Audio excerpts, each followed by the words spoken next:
Chapter 13. "And now, ladies and gentlemen," Count Olaf said, stepping forward to address the audience, "I have an announcement. There is no reason to continue tonight's performance, for its purpose has been served. This has not been a scene of fiction.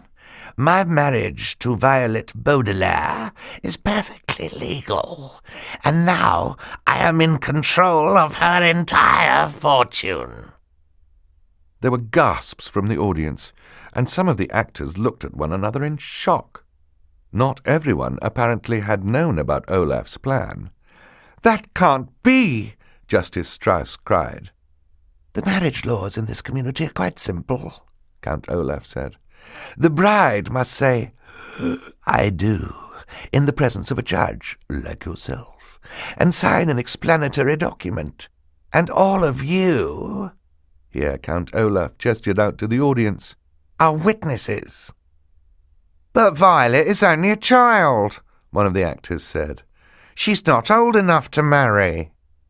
"She is, if her legal guardian agrees," Count Olaf said. "And in addition to being her husband, I am her legal guardian." "But that piece of paper is not an official document," Justice Strauss said. "That's just a stage prop." Count Olaf took the paper from Violet's hand and gave it to Justice Strauss. "I think if you look at it closely, you will see it as an official document from City Hall." Justice Strauss took the document in her hand and read it quickly. Then, closing her eyes, she sighed deeply and furrowed her brow, thinking hard. Klaus watched her and wondered if this were the expression Justice Strauss had on her face whenever she was serving on the High Court. "You're right," she said finally to Count Olaf. "This marriage, unfortunately, is completely legal. Violet said 'I do,' and signed her name here on this paper. Count Olaf, you are Violet's husband, and therefore in complete control of her estate." "That can't be!" said a voice from the audience, and Klaus recognized it as the voice of Mr. Poe. He ran up the stairs to the stage and took the document from Justice Strauss. "This is dreadful nonsense." "I'm afraid this dreadful nonsense is the law," Justice Strauss said. Her eyes were filling up with tears. "I can't believe how easily I was tricked," she said. "I would never do anything to harm you children, never." "You were easily tricked," Count Olaf said, grinning, and the judge began to cry. "It was child's play winning this fortune. Now, if all of you will excuse me, my bride and I need to go home for our wedding night." "First let Sunny go," Klaus burst out. "You promised to let her go." "Where is Sunny?" Mr. Poe asked. "She's all tied up at the moment," Count Olaf said. "If you will pardon a little joke." His eyes shone as he pressed buttons on the walkie-talkie and waited while the hook-handed man answered. "Hello? Yes, of course it's me, you idiot. Everything has gone according to plan. Please remove Sunny from her cage and bring her directly to the theatre. Klaus and Sunny have some chores to do before they go to bed." Count Olaf gave Klaus a sharp look. "Are you satisfied now?" he asked. "Yes," Klaus said quietly. He wasn't satisfied at all, of course, but at least his baby sister was no longer dangling from a tower. "Don't think you're so safe," the bald man whispered to Klaus. "Count Olaf will take care of you and your sisters later. He doesn't want to do it in front of all these people." He did not have to explain to Klaus what he meant by the phrase, "take care of." "And I'm not satisfied at all," Mr. Poe said. "This is absolutely horrendous. This is completely monstrous. This is financially dreadful." "I'm afraid, however," Count Olaf said, "that it is legally binding.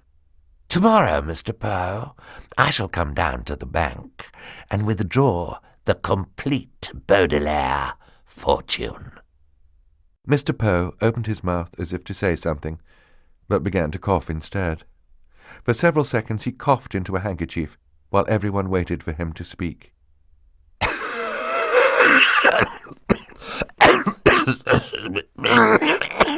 I won't allow it, Mr. Poe finally gasped, wiping his mouth. I absolutely will not allow it. I'm afraid you have to, Count Olaf replied. I'm afraid Olaf is right, Justice Strauss said through her tears. This marriage is legally binding. Begging your pardon, Violet said suddenly, but I think you may be wrong. Everyone turned to look at the eldest Baudelaire orphan. What did you say, Countess? Olaf said. I'm not your Countess, Violet said testily, a word which here means in an extremely annoyed tone. At least I don't think I am. And why is that? Count Olaf said. I did not sign the document in my own hand, as the law states, Violet said. What do you mean? We all saw you. Count Olaf's eyebrow was beginning to rise in anger. I'm afraid your husband is right, dear, Justice Strauss said sadly. There's no use denying it. There are too many witnesses. Like most people, Violet said, I am right-handed, but I signed the document with my left hand. What? Count Olaf cried. He snatched the paper from Justice Strauss and looked down at it. His eyes were shining very bright. You are a liar, he hissed at Violet. No, she's not, Klaus said excitedly. I remember, because I watched her left hand trembling as she signed her name. It's impossible to prove, Count Olaf said. If you like, Violet said, I shall be happy to sign my name again on a separate sheet of paper with my right hand and then with my left. Then we can see which signature the one on the document most resembles. A small detail like which hand you use to sign, Count Olaf said, doesn't matter in the least. If you don't mind, sir, Mr. Poe said, I'd like Justice Strauss to make that decision. Everyone looked at Justice Strauss, who was wiping away the last of her tears. Let me see, she said quietly, and closed her eyes again. She sighed deeply, and the Baudelaire orphans and all who liked them held their breath as Justice Strauss furrowed her brow, thinking hard on the situation. Finally she smiled. If Violet is indeed right-handed, she said carefully, and she signed the document with her left hand, then it follows that the signature does not fulfill the requirements of the nuptial laws. The law clearly states the document must be signed in the bride's own hand.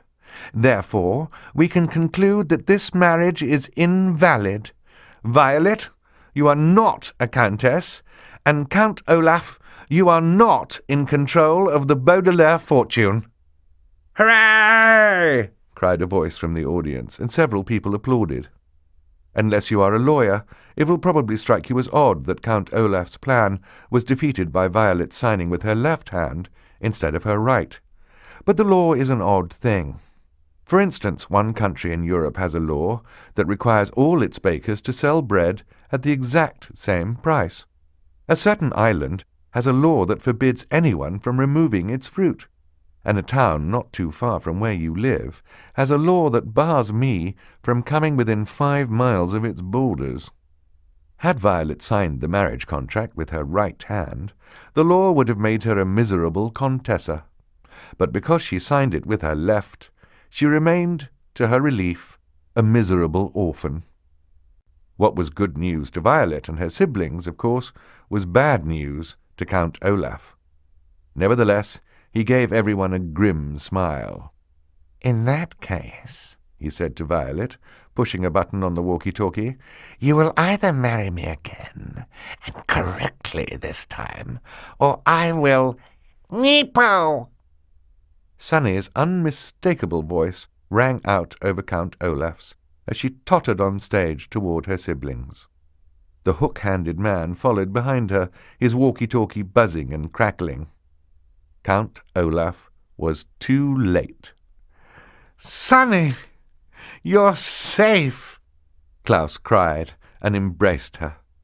Violet rushed over, and the two older Baudelaires fussed over the youngest one. "Somebody bring her something to eat," Violet said. "She must be very hungry after hanging in a tower window all that time." "Cake!" Sonny shrieked. Ah! Count Olaf roared. He began to pace back and forth like an animal in a cage, pausing only to point a finger at Violet. "You may not be my wife," he said, "but you are still my daughter, and do you honestly think," Mr. Poe said in an exasperated voice, "that I will allow you to continue to care for these 3 children after the treachery I have seen here tonight? The orphans are mine," Count Olaf insisted, "and with me they shall stay. There is nothing illegal about trying to marry someone." "But there is something illegal about dangling an infant out of a tower window," Justice Strauss said indignantly. "You, Count Olaf, will go to jail, and the 3 children will live with me." "Arrest him!" a voice said from the audience, and other people took up the cry. "Send him to jail! He's an evil man! Oh, give us our money back. It was a lousy play." Mr. Poe took Count Olaf's arm, and after a brief eruption of coughs, announced in a harsh voice, "I hereby arrest you in the name of the law." "Oh, Justice Strauss," Violet said, "did you really mean what you said? Can we really live with you?" "Of course I mean it," Justice Strauss said. "I'm very fond of you children, and I feel responsible for your welfare." "Can we use your library every day?" Klaus asked. "Can we work in the garden?" Violet asked. "Cake!" Sonny shrieked again, and everyone laughed.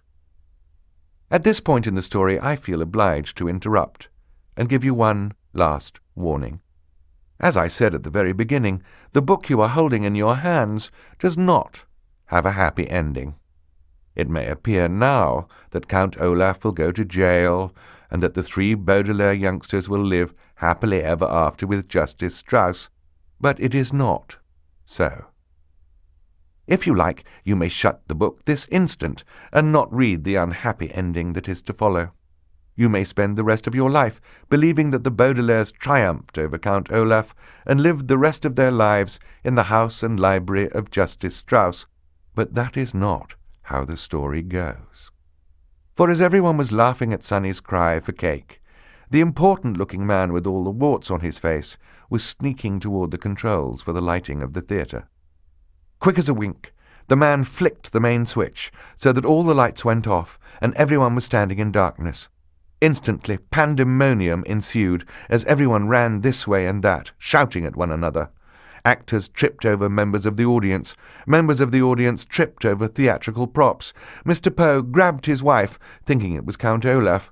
Klaus grabbed Sonny and held her up as high as he could so she wouldn't get hurt, but Violet knew at once what had happened and made her way carefully to where she remembered the lights had been.